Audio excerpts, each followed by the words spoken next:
est-ce que c'est possible d'utiliser Ocha ou un autre hôte de podcast pour plusieurs podcasts différents de plusieurs personnes différentes? La réponse à laquelle elle s'attend, c'est savoir si elle doit payer un abonnement Ocha ou autre, alors que pour chaque podcast, pour avoir un abonnement. Alors, il y a certaines plateformes qui pourraient offrir des packages, des forfaits, si on peut dire, de plusieurs podcasts. Ça existe. Je t'invite à faire des recherches. C'est assez facile. Je ne pourrais pas faire la promotion d'une plateforme ou une autre ici par rapport à ce service-là très spécifique. Mais ce que je peux te dire, c'est que Ocha, jadis, offrait cette option-là. Maintenant, l'option n'est plus disponible maintenant. On doit payer pour chaque podcast. Euh, donc, la réponse, c'est si on parle d'un autre hôte de podcast, donc je ne sais pas si c'est toi qui anime chacun des podcasts dont tu me parles. Si c'est le cas, ben, tu vas devoir payer pour avoir des podcasts différents. Donc, ça, c'est le cas chez Ocha. Comme j'ai dit, il y a certains forfaits chez d'autres hébergeurs qui permettent d'avoir, disons, 3 podcasts différents, mais les forfaits sont plus chers au final. Donc, c'est juste de comparer après les prix. La raison pour laquelle nous, on a mis Ocha de l'avant, c'est qu'il y a plein de raisons, en fait, là, mais la raison pour laquelle on a choisi cet outil-là, c'est vraiment pas une question monétaire, en fait, hein, parce que même s'il y a d'autres plateformes d'hébergement qui offriraient un service d'avoir plusieurs podcasts pour un même forfait, bien, le forfait serait peut-être quelque chose comme, disons, 50 par mois ou 50 € par mois pour avoir la possibilité d'avoir 3 podcasts. Et si tu prends un forfait Boost chez Ocha, ben, tu es peut-être à 60. Donc, oui, c'est plus cher. Mais pour 10 €, disons, ou pour quelques euros de plus par mois, là, tu sais, on parle de quelques euros par mois par podcast, pour avoir accès à, se faire servir en français. Alors, nous, une des raisons pourquoi on a choisi Ocha, on a choisi de recommander Ocha comme outil d'hébergement de podcast, c'est d'abord et avant tout parce qu'on peut se faire servir en français. Alors que la majorité des hébergeurs disponibles présentement pour le monde du podcast sont des hébergeurs qui nous servent en anglais. Pour certaines personnes, ça ne fait pas de problème. Moi, par exemple, je n'aurais pas de problème à me faire servir en anglais, mais je sais qu'il y a une grande majorité de clients de l'Académie du podcast qui ont de la difficulté avec l'anglais et qui préfèrent, et même moi, quand j'ai l'option de me faire servir en français, je préfère communiquer en français. C'est ma langue maternelle, c'est plus pratique et plus intuitif pour moi d'utiliser le français pour me faire servir et pour faire des requêtes. Donc, ça, c'est la première raison. La deuxième raison, c'est que Ocha, c'est définitivement la meilleure plateforme pour faire le marketing du podcast. L'ensemble des outils qui sont disponibles, on n'a qu'à penser aux outils au niveau du SEO, on n'a qu'à penser aux outils pour faire des clips qu'on peut mettre directement sur les réseaux sociaux. Donc, pour faire le marketing du podcast, les outils qui sont offerts chez Ocha, on ne voit pas ça ailleurs. Bon, chez certains hébergeurs, on va voir une ou deux fonctionnalités d'Ocha qu'on va voir chez un hébergeur. Après ça, un autre hébergeur, on va voir une ou deux autres fonctionnalités, mais réunies dans une seule et même plateforme, Ocha est définitivement la meilleure plateforme pour faire le marketing du podcast.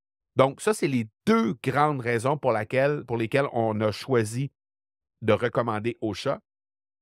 Parce qu'en termes de pricing, en termes de tarification, ça va finir par se ressembler à quelques euros près, quelques dollars près, en plus ou en moins, ça va finir par se ressembler. Les entreprises d'hébergement de podcasts se tiennent pas mal au niveau de la tarification. C'est pas mal tout du pareil au même. Donc, c'est pour ça, chez Ocha, on en a plus pour notre argent. Et évidemment, on se fait servir en français avec un service à la clientèle qui est absolument exceptionnel, qui est très rapide. On reçoit souvent des réponses dans les heures qui suivent, donc c'est quand même assez rapide. Et il continue de s'améliorer, là. Il y a l'intelligence artificielle qui a été mise de l'avant. Il y a plein de choses qui s'en viennent. D'ailleurs, dans notre club Momentum, dans l'Académie du podcast, on a quelqu'un de Ocha qui vient chaque semestre pour mettre à jour les membres de notre club Momentum sur les différentes fonctionnalités, les nouvelles fonctionnalités, pour qu'on soit capable de bénéficier au maximum de tout ce qu'on a disponible dans la plateforme Ocha. Donc, ça, c'est très, très cool. On a la possibilité d'avoir un beau partenariat avec eux. Ils sont soucieux de servir les gens de la bonne façon. Donc, Bref, toutes ces raisons font en sorte qu'on a recommandé cette plateforme-là plutôt que d'autres et c'est vraiment ailleurs qu'au niveau de la tarification qu'on a choisi de le faire. Donc, ceci dit, au niveau de la question plus précisément pour plusieurs podcasts différents, ben, tu peux le faire chez Ocha, ça va te coûter quelque chose. Je t'inviterais à utiliser, on va mettre sous la vidéo ici le lien que tu peux utiliser. C'est un lien d'affiliation qu'on a, que tu cliques et que tu utilises pour ouvrir ton compte Ocha. Ensuite, on va te donner un code promo qui va te permettre d'avoir 30 jours gratuits sur le forfait Boost de Ocha, donc pour tester la machine et aussi pour avoir accès à leur équipe de support, pour leur poser des questions sur quelle est la meilleure façon de faire pour ajouter d'autres podcasts par la suite. Tu pourras aussi leur poser des questions en lien avec les podcasts qui sont déposés en archive. Parce que tu peux créer un podcast et lorsque tu arrêtes de mettre du contenu sur ce podcast-là, par exemple, disons que tu es en pause ou que c'est un podcast que tu as décidé qu'il vivrait seulement pour 10 ou pour 15 épisodes, puis après ça, tu arrêtais de le faire, tu as la possibilité de mettre un podcast en archive, puis à ce moment-là, la tarification peut être différente. Je t'invite à vérifier avec eux parce qu'il y a des changements qui se font régulièrement à ce niveau-là, mais l'équipe de support va pouvoir t'aider.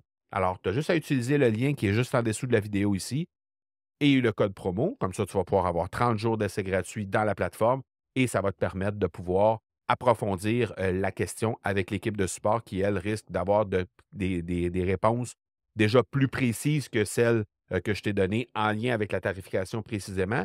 Mais je t'invite à leur poser la question aussi au niveau des podcasts en archive. Je sais que moi, je suis sur un forfait qui date de 3 ans maintenant, même peut-être tout près de 4 ans et que, il y avait des options, des fonctionnalités d'archivage de podcasts qui sont différentes des fonctions qui sont là maintenant. Donc, c'est pour ça que je t'invite à leur poser la question pour avoir la réponse vraiment en date d'aujourd'hui. Parce que ce qui est la beauté de la chose, c'est que si tu es sur un forfait quelconque aujourd'hui et que ce forfait-là bouge dans le temps et que la tarification pour X, Y, Z raison change ou les fonctionnalités changent, ben, tu vas pouvoir avoir la possibilité de conserver ton forfait, une clause grand-père, comme on dit en jargon, là. Donc, tu vas pouvoir avoir la possibilité de maintenir tes trucs. Donc, moi, c'est ce que j'ai fait. À l'époque, j'avais ouvert un forfait énorme avec la possibilité de mettre 10 podcasts en ligne en même temps. Et je suis toujours sur ce forfait-là, mais un forfait qui est annuel avec l'ancienne tarification. Donc, moi, je ne bougerai jamais de ce forfait-là parce qu'il est vraiment avantageux.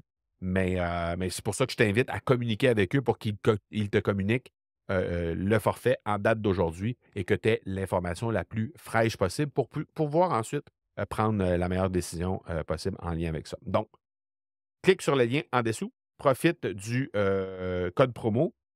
Encore une fois, c'est à l'utilisation d'un forfait Boost. Tu vas avoir 30 jours d'essai gratuit et ça va te permettre de pouvoir communiquer avec eux par la suite pour avoir tout ça.